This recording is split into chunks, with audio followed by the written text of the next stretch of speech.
Serve na natin yung ating ginisang munggo or balatong. So yan, napakasimple lang mga ka-recipe.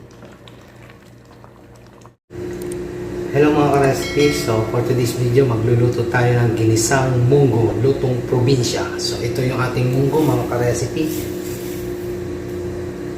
Palambutin natin yung ating munggo, may pinainit tayong tubig, kumukulo na.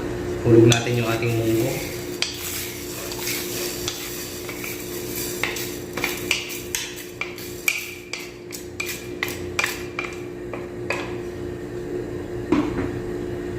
So, takloban natin mga ka-recipe. So, ayan mga ka-recipe. Malambot na yung ating pinapalambot na balatong. So, ayan. Atin na natin hangungin at mag-gisa na tayo mga ka-recipe.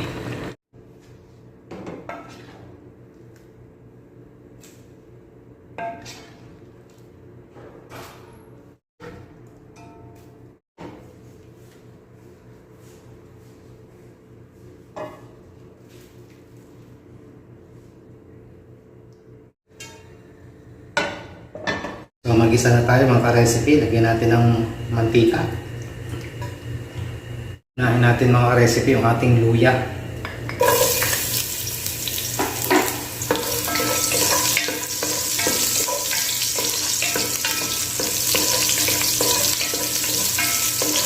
Lagyan lang natin mga ka-recipe yung ating luya. Isusunod natin yung ating garlic.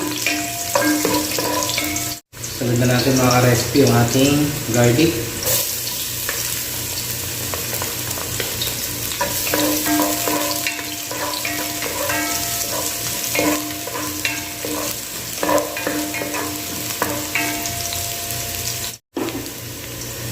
Sibuyas mga ka-recipe.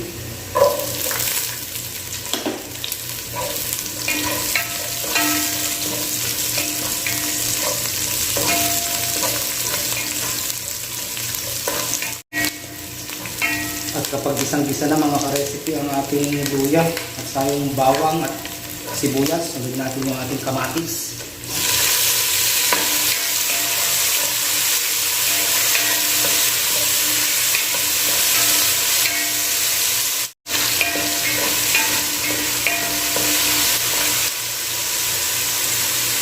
At syempre mga ka-recipe, ang sahog natin ay chicken, yung legs at wings mga ka-recipe at saka yung picture ng manok.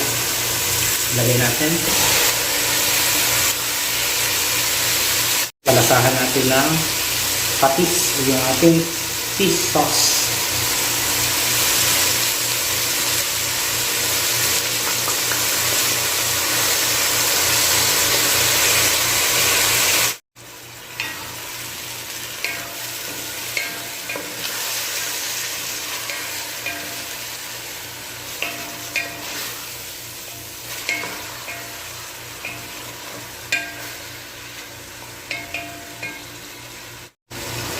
Ayan mga ka-recipe, at ito yung pinalambot nating munggo.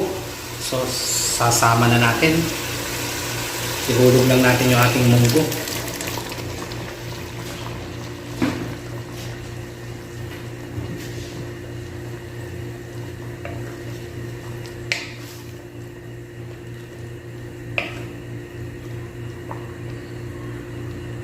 At siyempre, magdadagdag pa tayo ng water ka-recipe para sa ating chicken, para maluto ang ating nilagay na manok.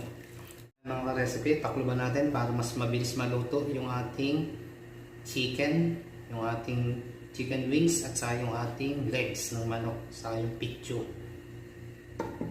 So, hindi makukumpleto ang ating ginisang balatong kung walang kapartner.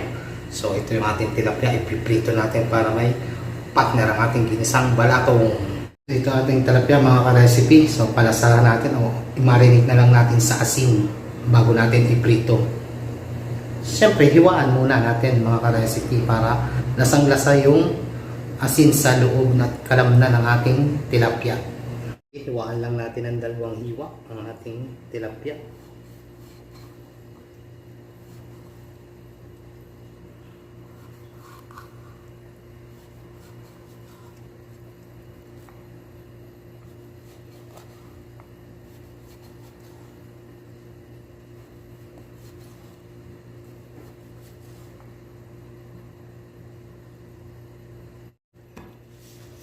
iodized salt ng ating pampalasa pag marinate ng ating isda.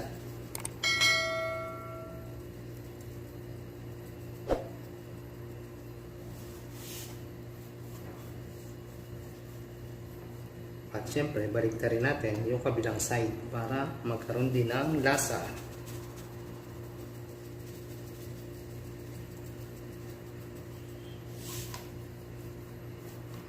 So ayan mga recipe, i-set aside muna natin ang ating minarinate na tilapia.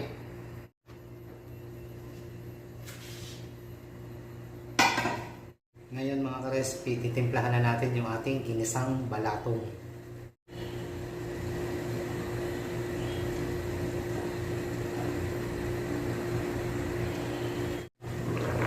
So ayan, kulong-kulo mga ka-recipe at malambot na.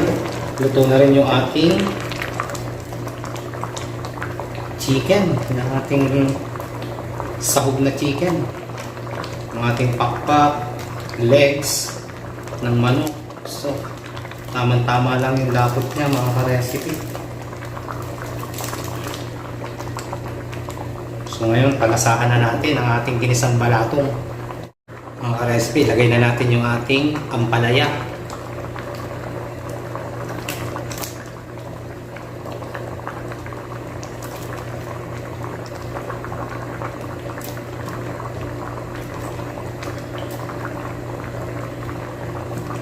So, palasahan lang natin mga ka-recipe ng chicken cubes.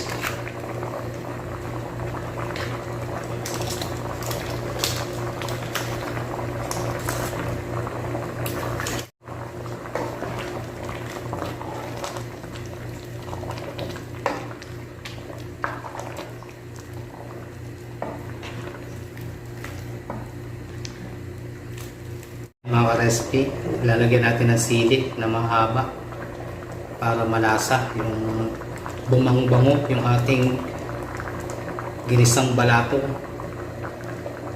Pagpadagdag ng bango ang ating sili. Ngayon mga ka-recipe, takloban na natin at after ng 5 minutes pwede na natin siyang hanguin. Luto na yan mga ka-recipe at iserve na natin. So ayan mga recipe, at ready na, serve na natin yung ating ginisang munggo or balatong.